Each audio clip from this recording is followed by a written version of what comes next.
Ayo ikhwah, alhamdulillah kita bersyukur kepada Allah atas limpahan karunia dan nikmat yang Allah berikan kepada kita,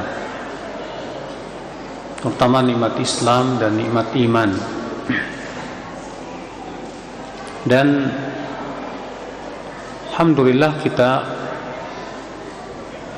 sekarang sudah tanggal 20 Ramadan ya.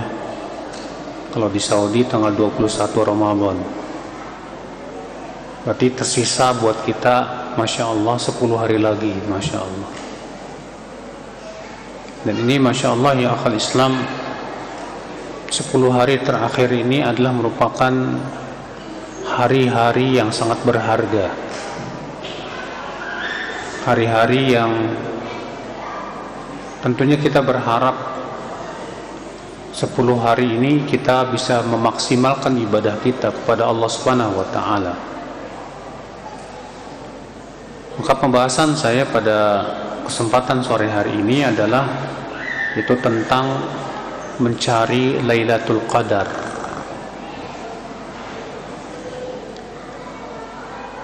Lailatul Qadar adalah merupakan malam yang sangat mulia sekali. Apa itu Lailatul Qadar? Al-Qadar artinya takdir. Al-Qadar artinya apa? Takdir. Disebut Lailatul Qadar karena di malam itu Allah mentakdirkan ya takdir seluruh makhluk. Sebagaimana Allah Subhanahu wa taala menyebutkan demikian di dalam surat Ad-Dukhan. Ya. Allah mengatakan fiha yufraqu kullu amrin hakim. Di malam itu kata Allah ditentukan semua urusan yang bijaksana. Maka itulah disebut dengan ya Lailatul Qadar, malam takdir. Karena para ulama membagi takdir itu menjadi beberapa macam ya. Yang pertama disebut yaitu takdir yang sifatnya umum. Takdir am. Ini yang Allah tuliskan dalam Lauhul Mahfuz. Ada lagi takdir umri. Takdir seumur hidup. Takdir apa? Umri itu takdir seumur hidup. Ini yang Allah Subhanahu wa taala tuliskan di dalam janin ketika ya seorang bayi berada di perut ibunya yang berumur 4 bulan 10 hari atau 120 hari. Kemudian ada lagi yang disebut dengan takdir sanawi, takdir tahunan. Nah, takdir tahunan ini yang terjadi pada malam Lailatul Qadar. Iya. Dan ada lagi yang disebut dengan takdir yaumi. Itu takdir setiap hari. Yang ditunjukkan oleh Allah dalam surat Ar-Rahman. Allah Ta'ala berfirman, kulla yaumin huwa fi sya'n. Setiap harinya Allah berada dalam kesibukan. Artinya Allah memberikan rezeki ini, memuliakan ini, merendahkan ini. Ya. Ibu-ibu tolong Bu, anak-anaknya di atas Bu. Mohon jangan ribut. Dibawa keluar aja Bu, sebelah sana Bu. Iya, supaya tidak ribut Bu, mengganggu sekali ya anak-anak. Apalagi ini ruangannya apa bergema ya. Kentut aja mungkin kedengaran kali. Ikhwatul Islam azani Allah wa iyyakum. Nah, ini kenapa disebut dengan Lailatul Qadar? Kenapa tadi? Karena di malam itu Allah mentakdirkan ya takdir seluruh makhluk. Yang disebut dengan takdir sanawi. takdir setiap tahun. Dan takdir, ya, tahunan ini adalah merupakan perincian daripada takdir yang telah Allah tuliskan dalam Lauhul Mahfuz. Itu tidak lepas dari apa yang ada dalam Lauhul Mahfuz. Ikhwatul Islam, apa keistimewaan Lailatul Qadar? Allah Subhanahu wa taala menyebutkan itu dalam surat Al-Qadar. Allah berfirman, "Inna anzalnahu fi lailatul qadar. Wa ma adraka ma lailatul qadar." Ini adik-adik jangan sampai ngumpul nih. Kalau udah ngumpul ngobrol mereka. Adik-adik dipecah-pecah aja. Jangan sampai ngumpul. Baik. Allah mengatakan inna anzalnahu fi lailatul qadar. Sesungguhnya kami telah menurunkan Al-Qur'an di malam Qadar. Wa ma adraka ma lailatul qadar. Tahukah kalian apa itu Lailatul Qadar? Lailatul Qadri khairum min alfi syahr. Allah mengatakan Lailatul Qadri khairum min alfi syahr. Malam Qadar itu lebih baik daripada 1000 bulan. Masya Allah. Apa makna daripada malam Qadar lebih baik daripada 1000 bulan? Banyak ahli tafsir mengatakan artinya bahwa beramal soleh di malam itu sama dengan beramal soleh selama 1000 bulan atau 83 tahun. Masya Allah. Imam Malik meriwayatkan sebuah riwayat bahwa Nabi SAW diperlihatkan oleh Allah umur umat Islam, lalu diperlihatkan oleh Allah umur orang-orang sebelum umat Islam, dan ternyata umur umat Islam sangat pendek sekali dibandingkan dengan umur orang-orang sebelum umat Islam. Karena umur orang-orang sebelum umat Islam itu mereka umurnya bisa 200 tahun, Pak. 300 tahun, panjang sekali umurnya. Antum tahu Nabi Nuh umurnya berapa? Beliau berdakwah saja 950 tahun, bayangkan. Iya. Makanya umur orang-orang dulu itu panjang-panjang. Tapi umur umat Islam ini pendek-pendek. Rasulullah mengatakan a'maru ummati baina 60 wa 70. Umur umatku rata-rata antara 60 sampai 70 tahun saja.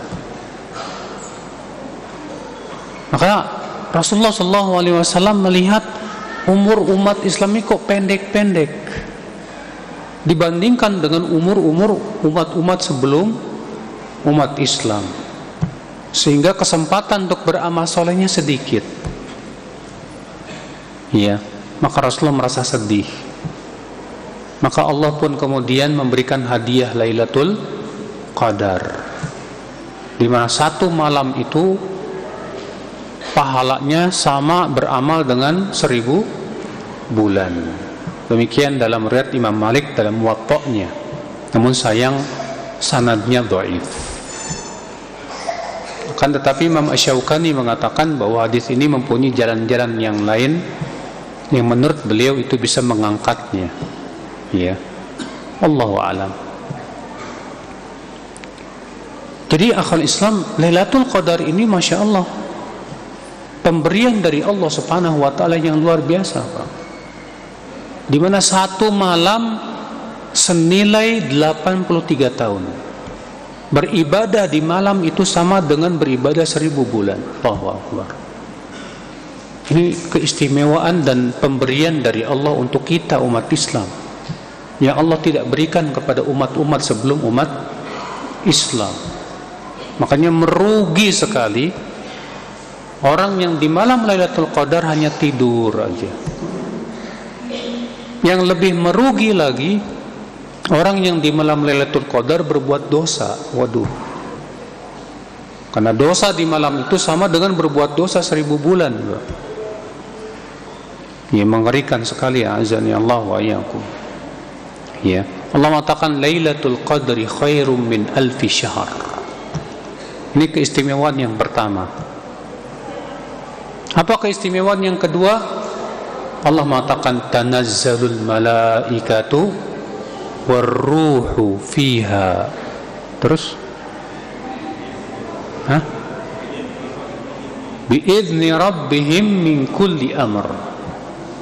Para malaikat dan ruh, yaitu malaikat Jibril, turun di malam itu dengan izin Rabb mereka, min kulli amr, dengan membawa segala urusan. Ya. Di sini keistimewaan yang kedua, ikhwatul Islam, bahwa di malam Lailatul Qadar para malaikat turun, bayangkan, ke bumi. Termasuk malaikat Jibril, malaikat yang paling mulia, turun ke bumi, Masya Allah. Dan disebutkan dalam hadis yang dihasankan oleh Syekh Albani rahimahullah, bahwa jumlah malaikat yang turun ke bumi di malam Lailatul Qadar itu sejumlah kerikil yang ada di bumi. Antum pernah enggak ngitung jumlah kerikil yang ada di sekitar masjid? Ya, kerikil yang ada di sekitar masjid aja enggak kehitung. Ini sejumlah kerikil yang ada di muka bumi, Masya Allah. Betapa banyaknya malaikat yang turun pada waktu itu. Ya, membawa apa? Membawa urusan yang bijaksana dari Allah Subhanahu wa ta'ala. Ini keistimewaan yang kedua, ya akhal Islam, dari malam Lailatul Qadar. Tanazzalul malaikatu warruhu fiha biizni rabbihim min kulli amr. Keistimewaan yang ketiga apa? Salamun hiya hatta matla'il fajr. Keselamatan ia sampai terbitnya fajar. Keselamatan maksudnya apa? Kata para ulama tafsir, bahwa malam itu malam yang selamat dari segala macam keburukan, ya akhwal Islam. Maka itu adalah merupakan malam yang sangat luar biasa sekali. Ikhwatal iman, azani Allah wa iyyakum. Di sini Allah mengatakan bahwa Lailatul Qadar itu berhenti sampai kapan? Sampai terbit fajar. Nah, sekarang pertanyaannya sama antum, Lailatul Qadar itu mulainya kapan? Pertengahan malam. Ahsanta. Malam Lailatul Qadar itu dimulai dari terbenamnya matahari. Nah, sebagian kita kan punya asumsi, Pak, Lailatul Qadar itu katanya adanya kapan? Pertengahan malam. Sampai-sampai sebagian teman-teman itu kalau sudah 10 terakhir nggak mau terawehan di awal malam. Nanti aja saya terawehannya malam. Kenapa? Karena dia punya asumsi seakan-akan bahwa Lailatul Qadar itu turunnya kapan? Nanti pertengahan malam. Ini asumsi yang salah, ya akhwal Islam. Nggak ada dalil yang mengatakan bahwa Lailatul Qadar itu turunnya dimulainya pertengahan malam. Mana dalilnya? Allah memutlakkan Lailatul Qadar, malam takdir. Sedangkan malam dalam Islam itu dimulai dari semenjak terbenamnya matahari. Ya, itu malam. Jadi kalau kita terawihan di awal malam dapat nggak, Pak? Pasti dapat.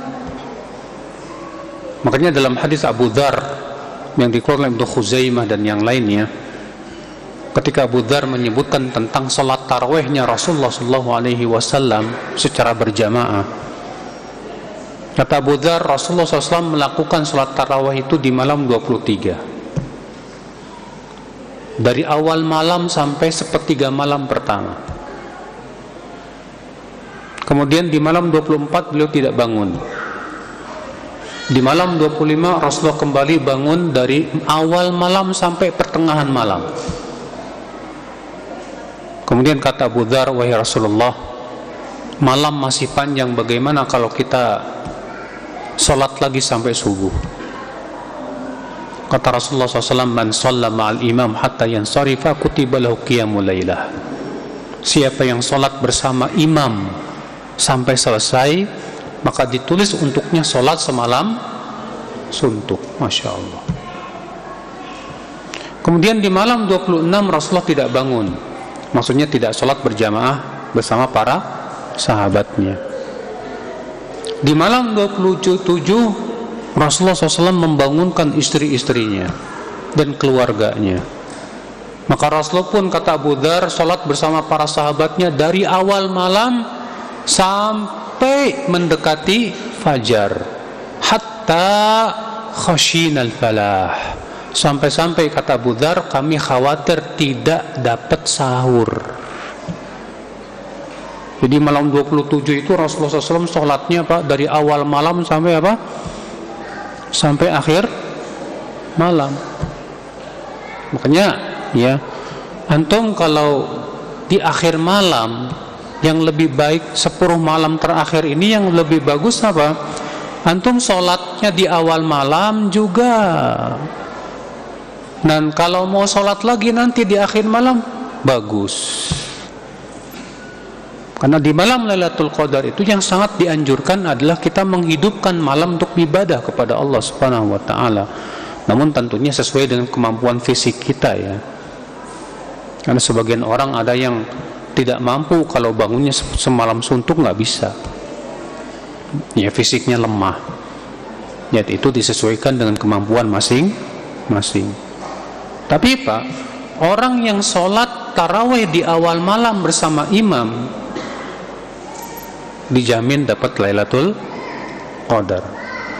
Bahkan sebagian ulama seperti Ar-Ramli berkata, orang yang di malam Lailatul Qadar sholat isya berjamaah dan sholat subuh berjamaah saja, itu dapat Lailatul Qadar. Bagaimana kalau kita sholat tarawih bersama imam sampai selesai, di mana pahalanya kata Rasulullah SAW sama dengan sholat semalam suntuk? Bagaimana kalau ternyata di malam itu kita hidupkan lagi dengan berbagai macam ibadah? Masya Allah, betapa besarnya pahala kita di sisi Allah Subhanahu wa ta'ala. Ya akhul Islam, azani Allah wa ya. Iya. Nah ini akhul Islam. Kemudian ya akhi, kapan terjadinya malam Lailatul Qadar? Para ulama menyebutkan bahwa Lailatul Qadar terjadi pada 10 terakhir bulan Ramadan. Memang khilaf para ulama bahwa kemungkinan besar terjadinya itu malam berapa. Imam Syafi'i mengatakan malam 21. Dasarnya hadis riwayat Abu Daud bahwasanya Rasulullah SAW pernah bermimpi bahwa beliau sujud di atas tanah yang basah, yang becek. Ya. Dan itu terjadilah malam Lailatul Qadar. Dan ternyata terjadi pada malam 21.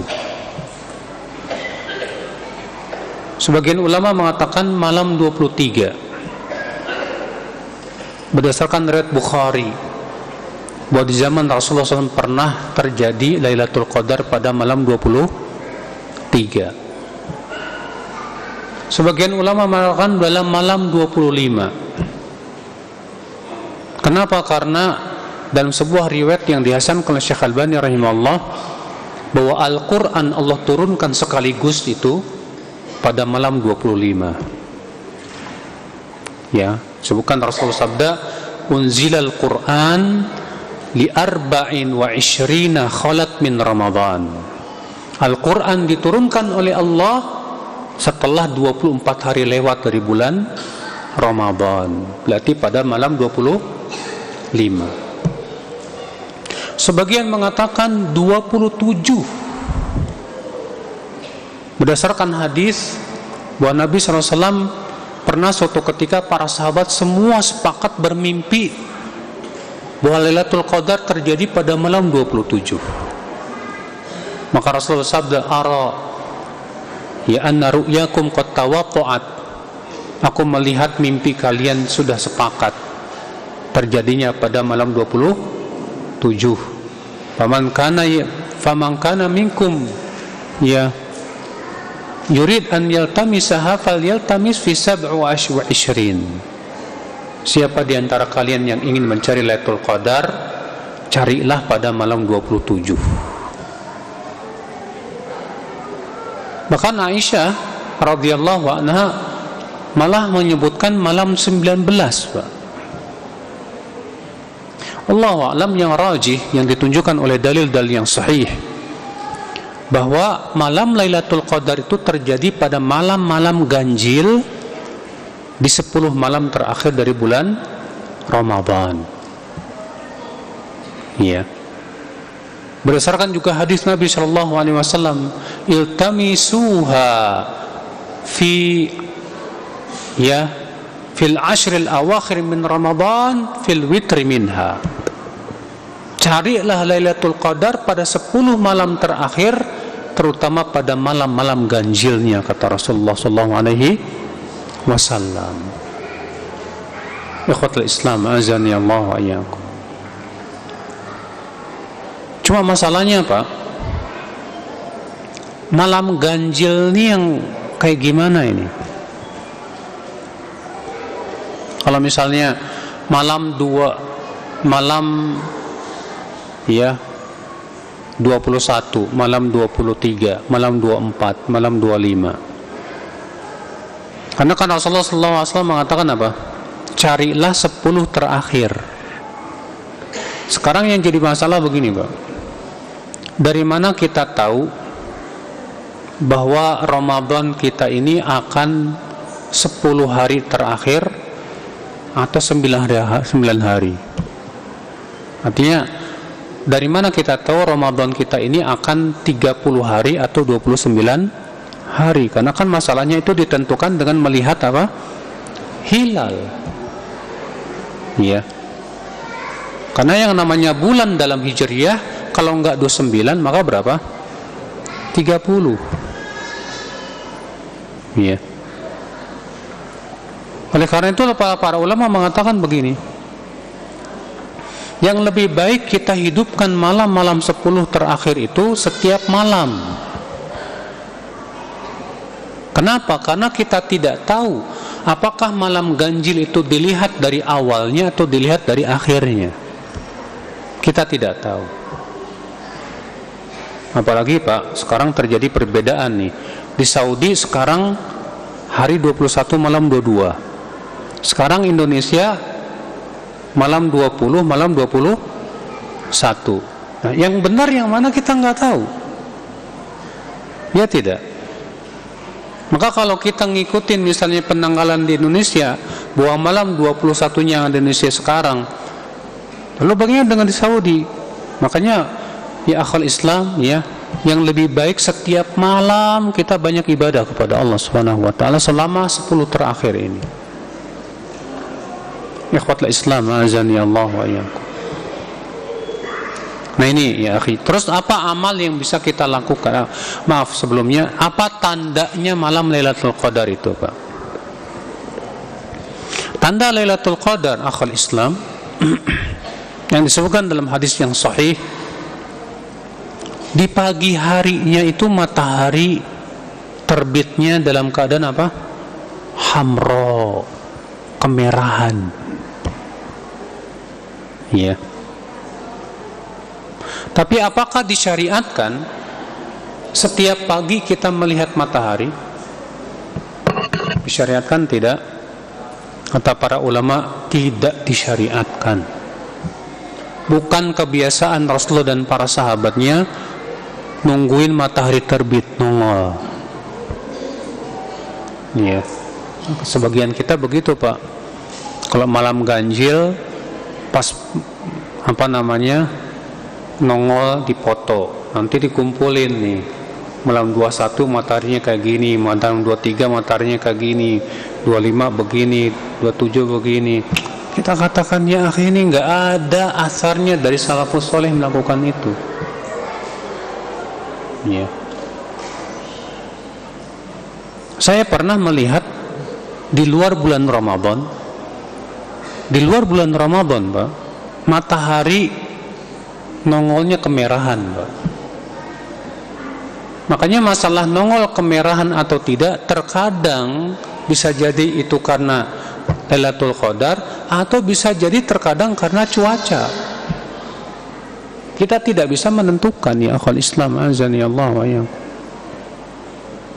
Dan disebutkan dalam hadis bahwa Rasulullah SAW bermimpi Lailatul Qadar, dan beliau di subuh harinya dalam mimpi itu sujud di atas air, di atas tanah yang becek.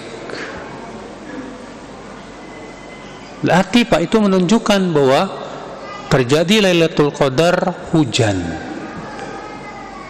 Makanya demikian dalam riwayat Bukhari, ya, terjadi Lailatul Qadar pada malam 23, di mana Rasulullah SAW bermimpi, dalam mimpinya beliau sujud di atas tanah yang becek. Lalu kemudian kata sahabat yang meriwayatkan hadis itu, terjadilah hujan di malam itu. Ya. Maka bisa jadi Lailatul Qadar terjadi di antara tandanya yaitu hujan. Cuma masalahnya di Indonesia terkadang hujannya tiap malam, gimana? Kita nggak bisa tentukan juga. Iya. Sebagian mengatakan katanya malam Lailatul Qadar itu malam yang bening, tidak panas, tidak dingin. Iya. Tapi ternyata dalam riwayat justru di zaman Rasulullah SAW terjadi hujan di malam Lailatul Qadar. Makanya ya dari itulah ya akhul Islam azani Allah wa iyyakum. Ya. Kita sebetulnya tidak bisa merasakan Lailatul Qadar, Pak. Adapun pendapat sebagian ulama yang mengatakan bahwa orang yang mendapatkan Lailatul Qadar biasanya dia merasakan di malam itu. Kata Syekh Utsaimin apa? Hadza qaulun dha'ifun jiddan. Ini pendapat yang sangat lemah sekali, yang tidak ada dasarnya sama sekali. Iya. Yang jelas ya akal Islam yang kita pikirkan adalah bagaimana setiap malam dari malam-malam terakhir bulan Ramadan kita banyak beribadah kepada Allah Subhanahu wa taala. Dengan cara apa? Ya, kalau kita mau ngikutin caranya para sahabat di zaman dahulu, Pak, mereka sholat semalam suntuk. Di zaman Umar bin Khattab, ya, mereka seperti juga zaman Rasulullah sholat dari awal malam sampai akhir malam. Sampai disebutkan bahwa mereka satu rakaatnya ratusan ayat. Masya Allah. Cuma masalahnya siapa yang kuat, Pak, di zaman sekarang? Iya. Di zaman sekarang terkadang kita sholat tarawih 8 rakaat saja, satu rakaat baca setengah lembar aja, Pak. Waduh, itu kayak lama banget. Gimana kalau misalnya satu rakaat, ya, satu lembar, 8 rakaat, 11 rakaat, satu juz, Masya Allah. Padahal sunnahnya, kata para ulama, disunnahkan setiap malam itu sekali tarawih 1 juz. Itu merupakan sunnah yang sudah lama terjadi di zaman salafus soleh terdahulu. Makanya di Masjidil Haram, ya, di Masjidil Haram, di Masjid Nabawi itu 23 rakaat 1 juz. Di Indonesia ini ada yang Masya Allah, Pak, bahkan saya pernah melihat di YouTube itu di daerah Jawa Tengah sana itu satu malam 30 juz, sholat 8 jam, Pak. Iya. Bayangkan, mereka sholat sampai setiap malam selama bulan Ramadan. Mereka sholat 30 juz, Pak. Ada seperti itu, Masya Allah ya, orang-orang yang kuat fisiknya untuk bisa melakukan seperti yang dilakukan oleh salafus soleh terdahulu ya. Walaupun tentunya ya akhul Islam, kita sesuai kemampuan kita, apa yang bisa kita mampu lakukanlah. Adapun kalau kita tidak mampu karena fisik lemah ataupun yang lainnya, ya sudah, sesuaikan dengan kemampuan saja. Kemudian pembahasan selanjutnya ya akhul Islam, azanillahu wa iyyakum, yaitu apa amal yang bisa kita lakukan pada malam Lailatul Qadar. Amalan yang bisa kita lakukan pada malam Lailatul Qadar, yang pertama yaitu sholat malam. Yang pertama apa? Sholat malam. Rasulullah SAW bersabda, "Man qama lailatal qadri imanan wahtisaban ghufira lahu ma taqaddama min dhanbi." Siapa yang qiyam, yang dimaksud dengan qiyam itu apa sih? Sholat malam. Siapa yang qiyam di malam Lailatul Qadar karena iman dan berharap pahala, maka akan diampuni dosa-dosanya yang telah lalu. Subhanallah. Ya. Amalan yang kedua ya akhul Islam yang bisa kita lakukan pada malam 10 terakhir ini, yaitu banyak-banyak berdoa. Banyak-banyak apa? Berdoa.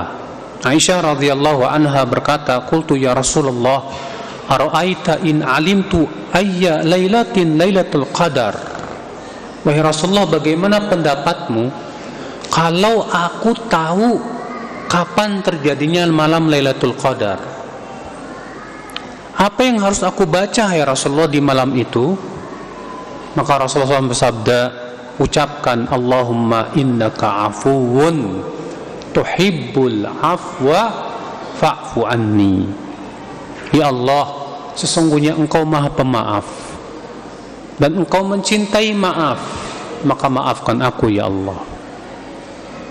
Ya. Masya Allah, di malam Lailatul Qadar Pak, kita disuruh untuk memperbanyak ucapan ini. Allahumma innaka afuwun tuhibbul afwa fa'fu anni. Ya Allah, sesungguhnya Engkau Maha Pemaaf dan Engkau mencintai maaf, maka maafkan aku. Masya Allah. Ya. Kemudian yang ketiga yang bisa kita lakukan yaitu banyak beramal saleh. Banyak apa? Beramal saleh. Kenapa? Karena sudah kita sebutkan tadi Pak, bahwa beramal soleh di malam Lailatul Qadar sama dengan beramal soleh 1000 bulan. Masya Allah. Berarti 1 kali tasbih di malam Lailatul Qadar sama dengan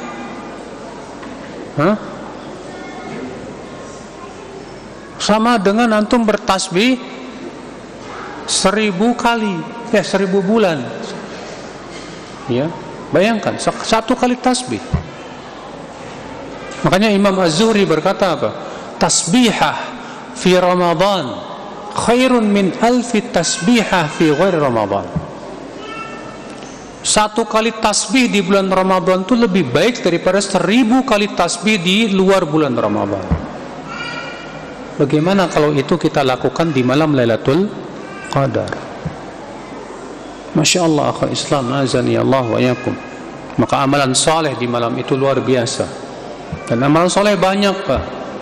Ya, dengan bersedekah, baca Quran, berzikir, ya, dan yang lainnya akhul Islam, azani Allah wa iyyakum.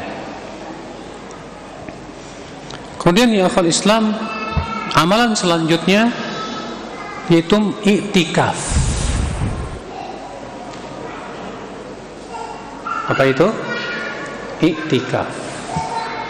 Dan iktikaf Pak, yang paling sedikit itu 1 malam. Namun yang sesuai sunnah itu 10 hari terakhir dari bulan Ramadan. Namun kalau mau itikaf semalam saja boleh tidak? Boleh.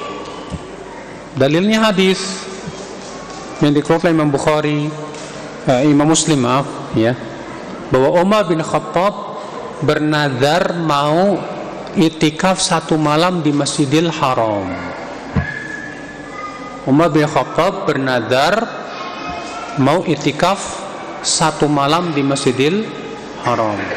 Maka Rasulullah SAW bersabda, "Aufi binadrik," laksanakan nazarmu. Dan sebuah hadis yang dihasankan oleh Syekh Al-Albani rahimahullah, ada seorang Arab Badui berkata kepada Rasulullah, "Ya Rasulullah, inni kuntu fil badiyah." Aku tinggal di pedesaan, hai Rasulullah. Tolonglah beritahu aku kapan aku bisa datang ke masjidmu untuk aku beribadah di malam itu. Maka Rasulullah bersabda, "Datanglah engkau pada malam 23." Lalu kemudian orang Arab Badui ini datanglah di waktu asar. Lalu kemudian ia itikaf di malam itu di Masjid Nabawi sampai subuh hari. Kemudian setelah selesai subuh ia pun pulang ke rumahnya. Ini menunjukkan Pak bahwa kalau kita mau itikaf cuma malam doang boleh tidak Pak? Boleh. Nanti antum niatkan ya pas masuk masjid pas maghrib, saya berniat mau itikaf sampai subuh.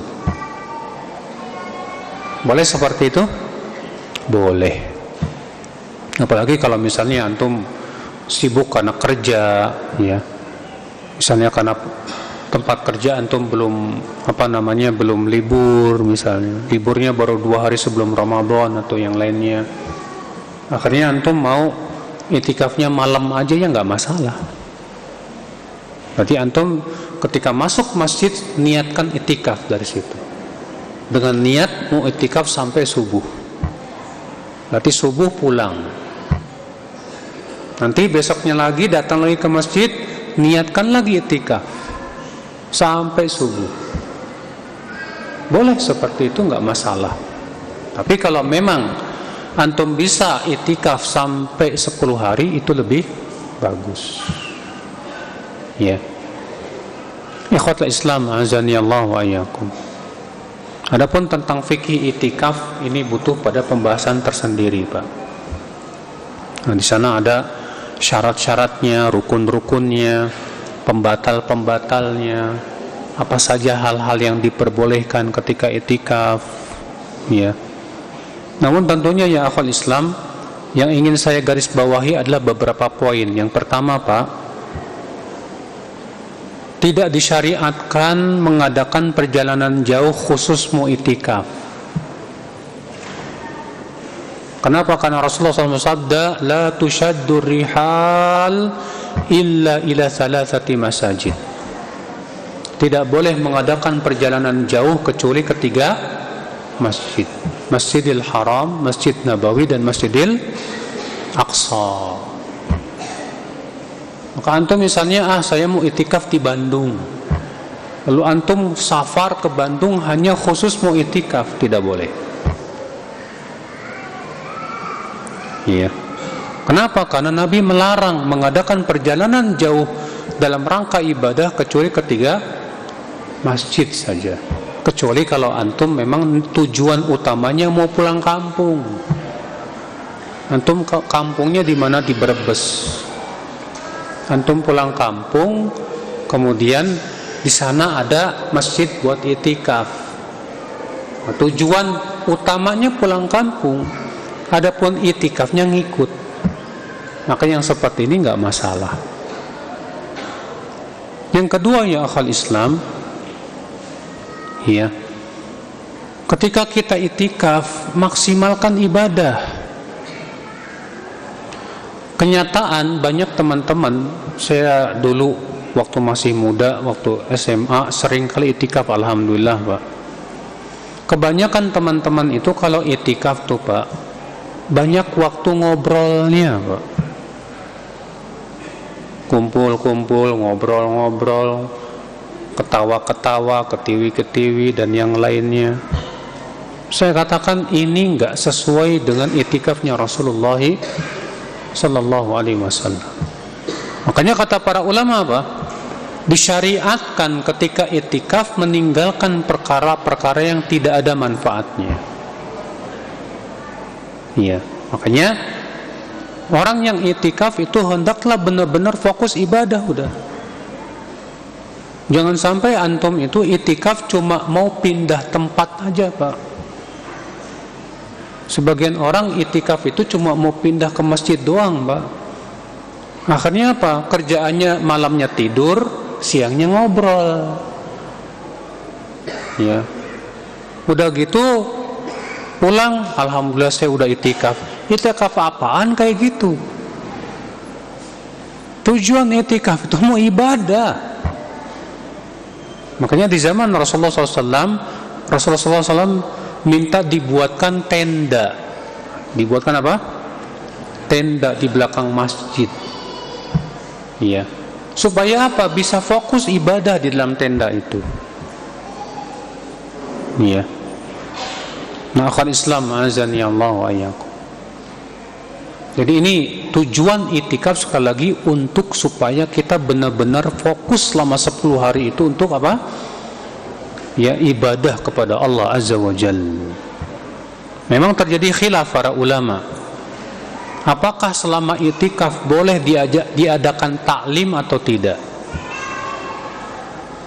Selama itikaf, ya, boleh enggak diadakan apa? Taklim. Menjadi dua pendapat. Imam Malik mengatakan makruh. Imam Malik mengatakan apa? Makruh. Dasarnya kata Imam Malik karena tidak pernah Rasulullah SAW ketika itikaf ngadain taklim, nggak ada. Rasulullah SAW fokus dan para sahabat yang itikaf fokus dan mereka masing-masing. Sementara jumhur mengatakan apa? Boleh mengadakan apa? Taklim tapi dengan syarat waktunya tidak panjang. Dengan syarat waktunya tidak apa?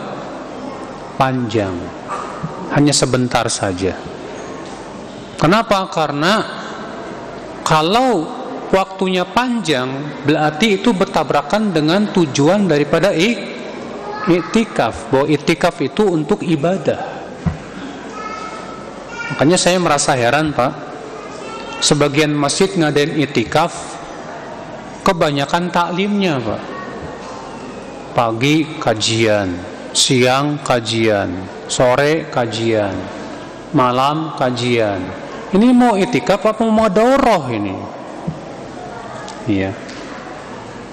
Tentu ini tidak sesuai dengan sunnah Rasulullah sallallahu alaihi wasallam. Karena tujuan, sekali lagi, tujuan iktikaf itu untuk ibadah. Untuk memang kita fokus ibadah kepada Allah Azza wa Jalla. Nah, ini akal Islam azani Allah wa iyyakum. Iya. Adapun tentang apa syaratnya, apa rukunnya, apa itu pembahasan khusus tentang fikih apa? Iktikaf, saudaraku sekalian azani Allah wa iyyakum. Kemudian ada yang bertanya dan sering masuk pertanyaan, Ustaz, apa ciri orang yang dapat Lailatul Qadar?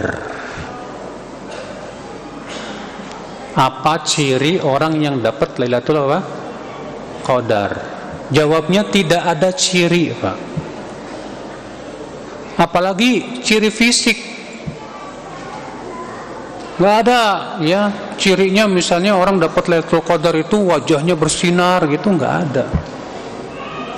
Atau ya giginya cemerlang misalnya. Nggak ada, Pak. Ya. Yang jelas di akal Islam tidak ada dalil yang menyebutkan itu. Yang jelas di akhi, Allah hanya menyebutkan dalam Al-Quran bahwa disyariatkannya puasa Ramadan itu agar menimbulkan ketakwaan. Allah berfirman, Ya ayyuhalladzina amanu kutiba alaikumus siyam kama kutiba alal ladzina min qablikum la'allakum tattaqun. Berarti siapa yang Ramadannya, puasanya tidak menimbulkan ketakwaan, itu tanda puasanya belum diterima oleh Allah Subhanahu wa taala. Dan siapa yang Ramadannya, puasanya menimbulkan ketakwaan kepada Allah, itu berarti tanda Allah menerima amalannya. Allah berfirman, innama yataqabbalullahu minal muttaqin. Allah hanyalah menerima amalan orang-orang yang bertakwa saja. Ya. Nah, ini ya akal Islam, azani Allah wa iyyakum. Baik. Tersisa beberapa waktu, kita buka tanya jawab. Barangkali ikhwah atau akhwat ada yang mau bertanya, dipersilahkan.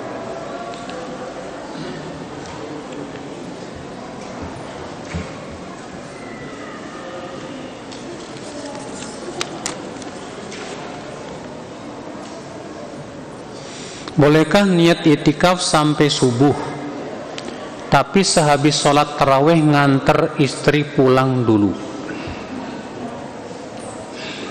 Kalau antum khawatir, ya,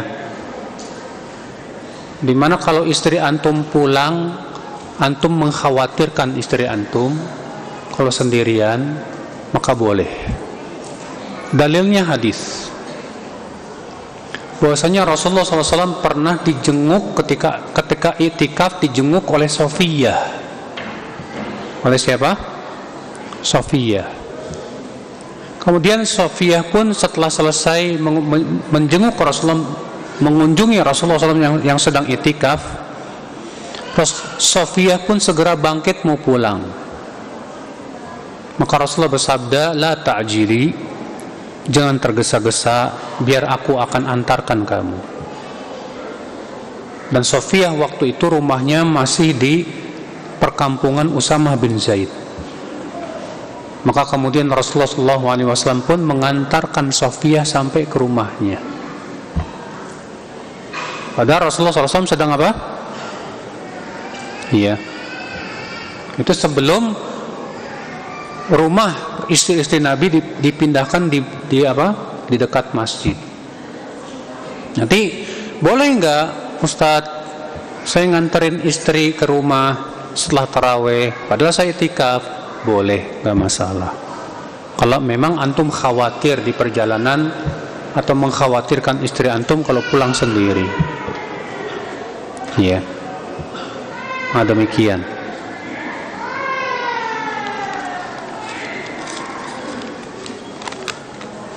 Cuma masalahnya Pak, wanita itu yang lebih baik sholat tarawihnya di mana?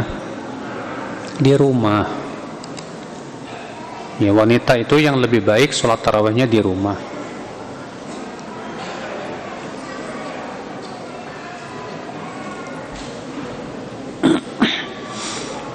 Disebutkan dalam hadis bahwa orang yang datang ke dukun itu sholatnya tidak diterima 40 malam. Bagaimana dengan orang yang setelah datang ke dukun, setelah itu dia menyesal dan taubat kepada Allah Subhanahu wa taala? Apakah sholatnya tetap tidak diterima selama 40 malam atau bagaimana ini? Allahu a'lam Pak. Kalau dia bertaubat dengan taubat yang nasuh, maka insya Allah sholatnya diterima oleh Allah. Kenapa? Karena Rasulullah SAW mengatakan, dan para ulama mengatakan bahwa taubat itu menggugurkan dosa-dosa sebelumnya. Kalau memang dia taubatnya dengan taubat yang nasuh, ya. Bagaimana cara bertaubat dari melakukan dosa syirik besar, yaitu dengan syahadat lagi, dengan mengucapkan apa? Syahadat, ya. Sebutkan dalam hadis, siapa yang bersumpah dengan nama selain Allah, maka hendaklah ia mengucapkan la ilaha illallah. Ya, orang yang bersumpah dengan nama selain Allah seperti demi Lata, demi Uzza misalnya, maka kata Rasulullah hendaklah dia mengucapkan la ilaha illallah, itu sebagai taubatnya dia. Ya, Allahu a'lam.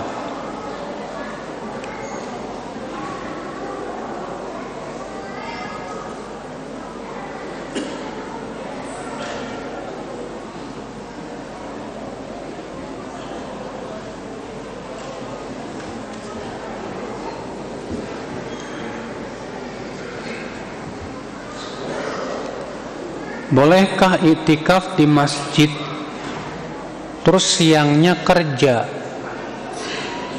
Siangnya sambil kerja online, Ustadz. Iya.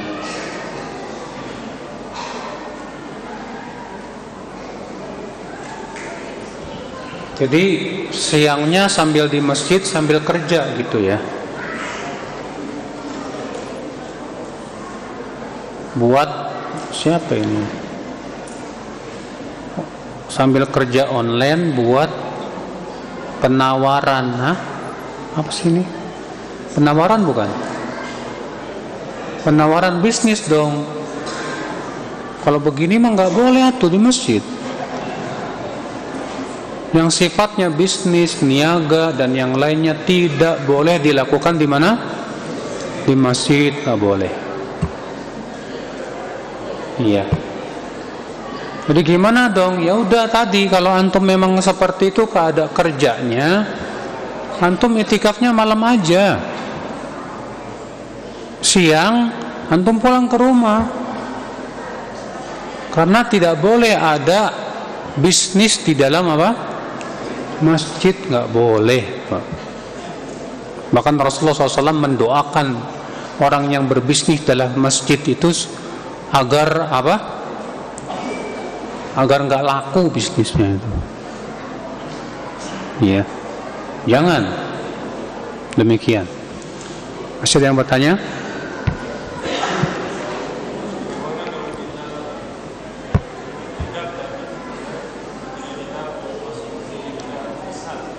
Apa?